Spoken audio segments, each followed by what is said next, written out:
तो पुण्यात्मा, सत्संग के अंदर सर्वप्रथम तो ये याद दिलाई जाती है कि मनुष्य जीवन किस लिए प्राप्त होता है। मनुष्य जीवन के कार्य का वास्तविक ज्ञान हो जाता है कि हमने क्या करना चाहिए, इससे मोक्ष प्राप्ति का प्रयत्न करना चाहिए। कल्याण के लिए सबसे अधिक प्रयत्न करना चाहिए।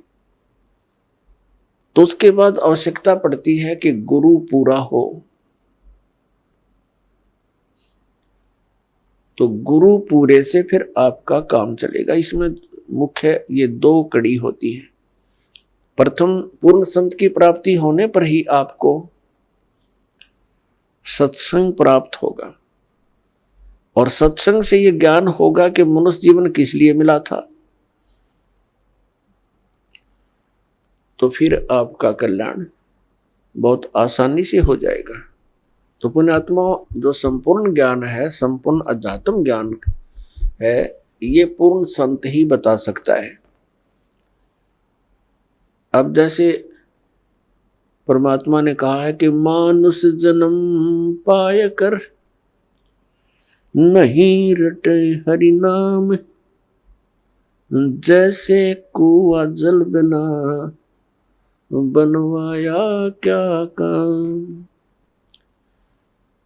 परमात्मा ने मनुष्य जीवन की आवश्यकता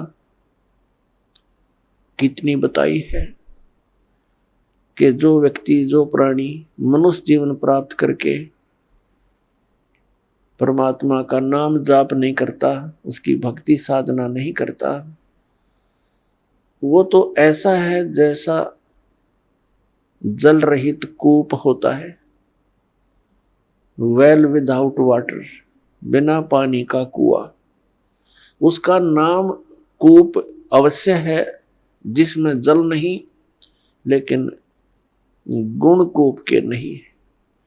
ठीक इसी प्रकार जो व्यक्ति परमात्मा की भक्ति नहीं करते, तो वो ऐसे हैं जैसे जल रहित कूप।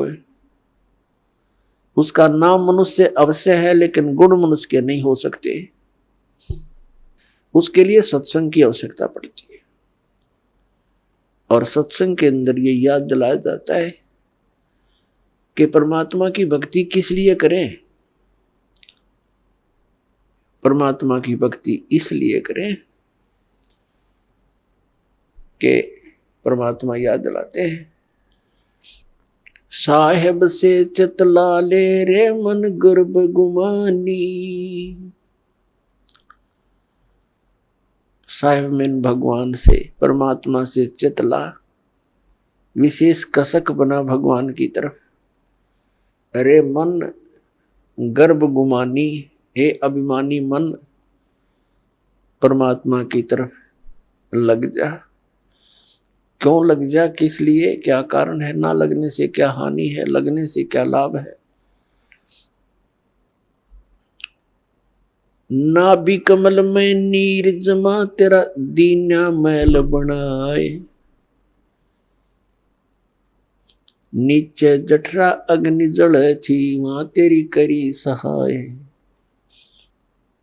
नीचे शीस चरण ऊपर को, वो दिन याद कराए। दांत नहीं जब दूध दिया था, अमी महारस खाए। बाहर आया भरम बुलाया, बाजे तोर सनाए।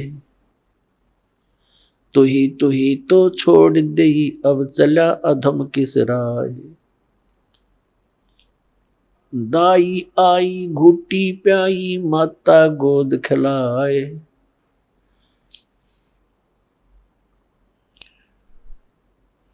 तू ही तो छोड़ दिया, इब चला अधम किस राय। अब क्या बताते हैं परमात्मा कि जब तू मां के गर्भ में था, एक विशेष संकट को झेल रहा था। नीचे को सिर था, ऊपर को पैर तेरे।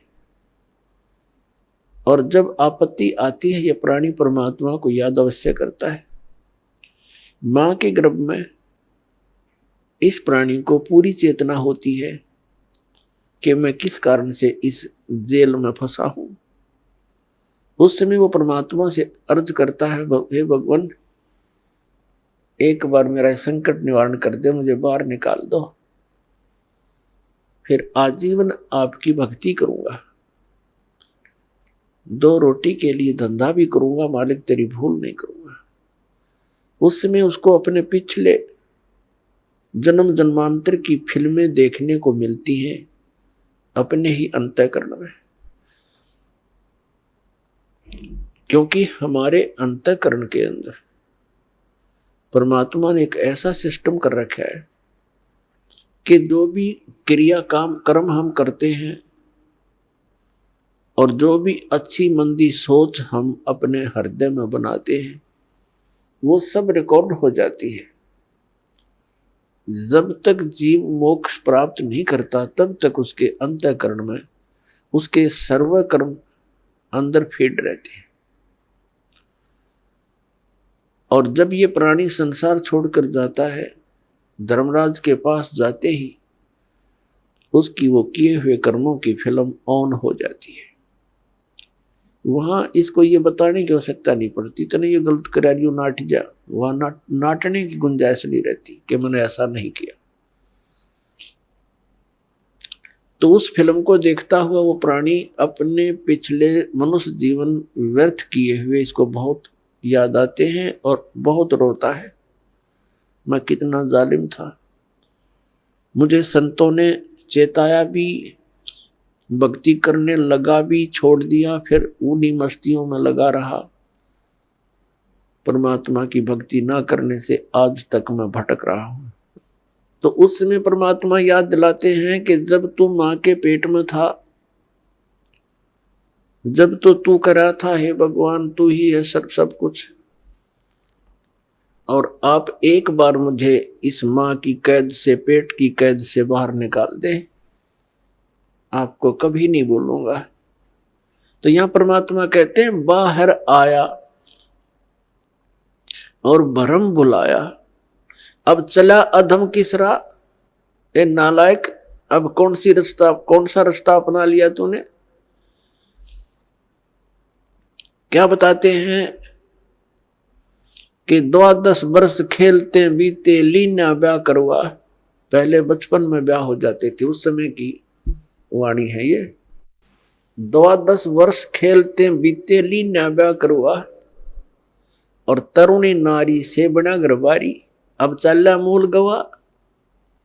परमात्मा ये नहीं कहते कि ब्याह ना करवाओ, कहने का भाव यू है कि इससे काम ना लगे रहो, इस मनुष्य जीवन के एक मुख्य कार्यों को और इसमें साथ जोड़ लो, और उसके बिना तो ये सारा काम व्यर्थ है, और उसके साथ हो जाने से सारी सफलता। जब व्यक्ति महादुखी हो जाता है, अपने सतर के सब प्रयत्न ये कर लेता है, चाहे राजा भी क्यों न हो, तो उसको भगवान की आवश्यकता महसूस होती है। राजा लोग भी परमात्मा के लिए साधु संतों के पास जाते हैं, आशीर्वाद प्राप्त करते हैं। तो परमात्मा हमें याद दिलाने आते हैं कि तुम भिखारी क्यों बनो, वो साधु क्या करते हैं, वो भी तो भगवान की भक्ति करते हैं, तुम भी करो, तुम स्वयं धनी बनो उस भक्ति का, याचक क्यों बनो तुम। तो वह हमारे समझ में नहीं आई, क्योंकि हम इस गाइड गणे कर रखे, हमने सोच ये रखा है कि भक्ति तो वो लोग करते हैं जो गुफाओं में बैठे, भक्ति तो वही कर सकते हैं जो बिल्कुल घर त्याग कर जंगल में जा बैठे, वो फरी हैं। वो फरी नहीं है, वो तो आपसे भी दुखी है। तो परमात्मा हमें याद दिलाते हैं कि तरुणी नारी से गरबारी और चाला मूल गवा। मूल का अर्थ है जो अपने मनुष्य जीवन के श्वास रूपी पूंजी, जो मूल धन तुझे प्राप्त हुआ था। ये मनुष्य जीवन के जितने श्वास हैं ये आपका धन है, ये मूल धन है। और इस मूल धन से हमने आगे व्यापार करना था, सौदा करना था और इसको दुगना तिगना चौगुना करना था। परमात्मा कहते हैं कि 3 लोक और भवन चतुर्दश सब जग सौदे आही, और दुगने तिगने और किए चौगने और किन्हु मूल गवाही। 3 लोक और भवन चतुर्दश ये सभी अपने सौदे के लिए आए हुए हैं। जैसे कोई व्यक्ति विदेश चला गया या दूसरे शहर में चला गया 2, 4, 10 लाख रुपए लेकर व्यापार करने के उद्देश्य से कि उनकी 10 के 20 बनाऊं, अपने नेक नीति से कमाऊं, और वो उन पैसों से ही जाकर के होटल में मौज मस्ती कर रहा है, व्यापार कर नहीं रहा, बिजनेस कर नहीं रहा, तो उस मूल धन को खर्च रहा है, उसको बर्बाद कर रहा है और एक दिन कंगाल होकर स्वदेश लौट आएगा और किसी के मजदूर लगेगा। और दूसरा व्यक्ति उन 10 लाख रुपयों से सौदा खरीदता है, बेचता है, दुगने तिगने कर रहा है, तो उसने उसका यथार्थ लाभ प्राप्त कर लिया। ठीक इसी प्रकार जो मनुष्य जीवन प्राप्त प्राणी इस पूंजी को खर्च रहे हैं, कोई मंत्री बन गया, कोई प्रधानमंत्री बन गया, कोई जज बन गया, कोई IAS IPS बन गया, कोई फैक्ट्री का मालिक बन गया, ये पिछला धन है आपका। कोई मनुष्य जीवन ही आपको मिला है तो बहुत पुण्यकर्मी प्राणी है, आप धनी है भगवान के धन से। जिसको मनुष्य जीवन प्राप्त है वो मूल धन पूरा लिए हुए है। बाकी उच्च पोस्ट प्राप्त हो जाना, राजा बन जाना, ये उस भक्ति धन का एक एक्स्ट्रा आइटम है। ये केवल दान पुण्य का ही फल है इनका, और मूल पूंजी वो भक्ति वाली वो सबकी मनुष्य जीवन प्राप्त प्राणियों की एक जैसी है, जिनको मनुष्य जीवन मिल गया।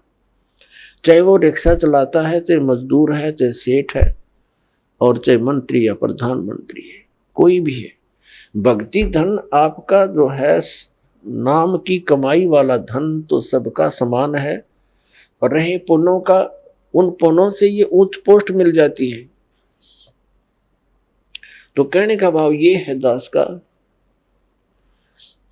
कि जो इस मनुष्य जीवन के इस मूल धन से फिर से अपनी कमाई शुरू कर देता है, परम संत की शरण से उपदेश प्राप्त करके, फिर अपने उस दैनिक कार्य के साथ साथ ये भी एक मजदूरी करता है, तो वो दुगने तिगने और चौगने बना रहा है अपने मूल धन के।